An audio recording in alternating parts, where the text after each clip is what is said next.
Honkai Impact the Third has many different themes inside of its story. Revenge, self-sacrifice, betrayal, and many more. However, the one that I find to be most interesting is how they make the bonds between different characters such a big part of the narrative. Every character is motivated to keep pushing forward because of the bonds and relationships they have created. Bronya and Seely, Fuhu and Kiana, Himiko and her students. Hell, the main villain of the story, Auto Apocalypse, does what he does in order to revive his beloved. And of course, the main bond that drives most of the story forward is that of Kiana and Mei. Throughout the story, we have rooted for them, struggled alongside them, and wished they could finally achieve their happy ending. However, do they actually deserve this happy ending? And most of all, does Mei deserve it? Well, before I would have immediately answered positively, but then my two favorite chapters were released, Chapter 18 and 19, The Tragic Tale of Anna and Chen. Before we begin, I must warn you that I will be spoiling a large portion of the story, so I recommend you to first play through it, and if you're still interested, you can come back later to the video.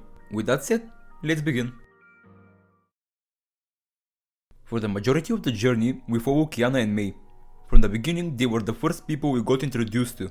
Slowly through the game we are shown how important the two girls are for one another, and especially how much Mei cherishes Kiana. Kiana is the most important person to Mei, as she not only saved her from unleashing her Herrscher, but was also the one who changed her life for the better. Us knowing this information has made witnessing the rebirth of Siren so much more devastating.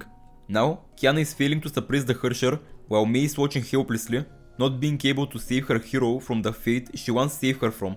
Even though Mei keeps fighting and hoping that she will be able to bring Kiana back, in the end, she is no match for the powerful Herrscher. Despite that, she, alongside everyone else, is trying to stop Siren in such a way that will not damage Kiana's body, because they still want to believe that they can bring their friend back.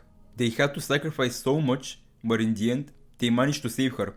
However, instead of everything returning to normal, Mei and Kiana slowly drifted apart, both of them going on their own journeys. Only after 8 chapters do they meet again, however, they aren't the same people they were before the Herrscher eruption. Kiana now wanders around in order to master her control over her Herrscher powers, while Mei is still trying to bring her back to her old family. Sadly, their reunion is cut short when Durando captures Kiana and leaves Mei again with no clue as to where to look for her, until she meets again with Raven. Both of them are not in the best of terms.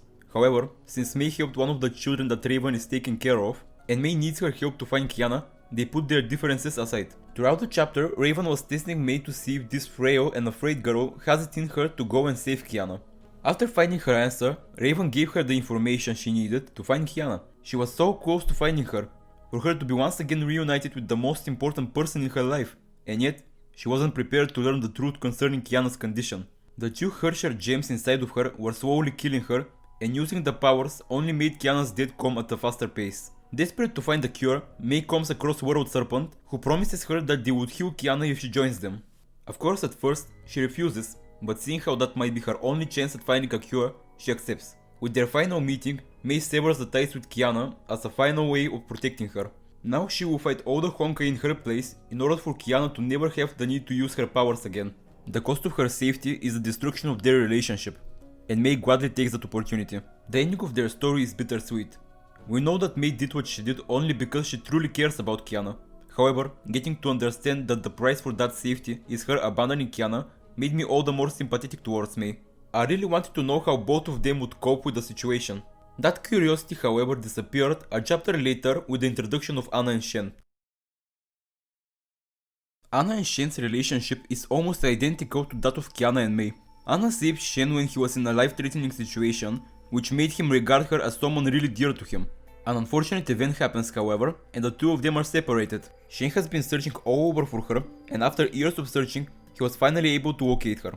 But to his horror, he finds her body absorbed by a Herrscher. Here is the point where every bit of sympathy I had for Mei vanished in an instant.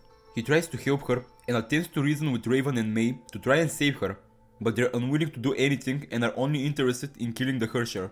Even though Anna shows signs of recovery, they still won't listen to Shen's pleas. Mei, the one who's been in his place before, and the one who got exactly what Shen wants, is unwilling to even attempt to rescue Anna. Both Shen and Anna know that they will be killed sooner or later, so for their final moments, they fuse their gems into one to at least spend the last moments of their lives together. The ending of their story is with a blade driven inside both Shen and Anna. They finally were able to meet each other again, and now both of them can rest beside one another for all of eternity. The ending made me feel many things: sadness, anger, but most importantly, it left me with more questions than answers. Why should Chen suffer and be denied his and Anna's happiness by none other than Mei herself, who stood in his place not so long ago? Why should she be rewarded for her actions, while Chen is constantly being punished for wanting the same thing for his beloved as Mei wanted for hers? Why should Anna be deemed uncurable when Mei has witnessed Kiana be saved from the same fate?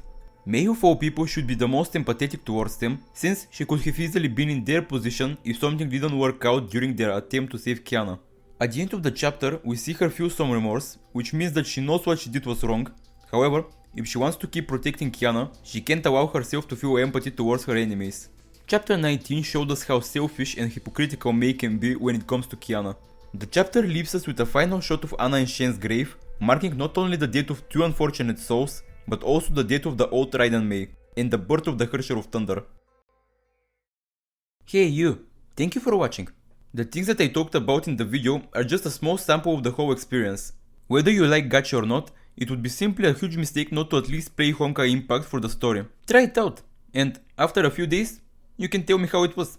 Before that though, please like and subscribe if you enjoyed the video, and I hope we meet each other again. Bye bye.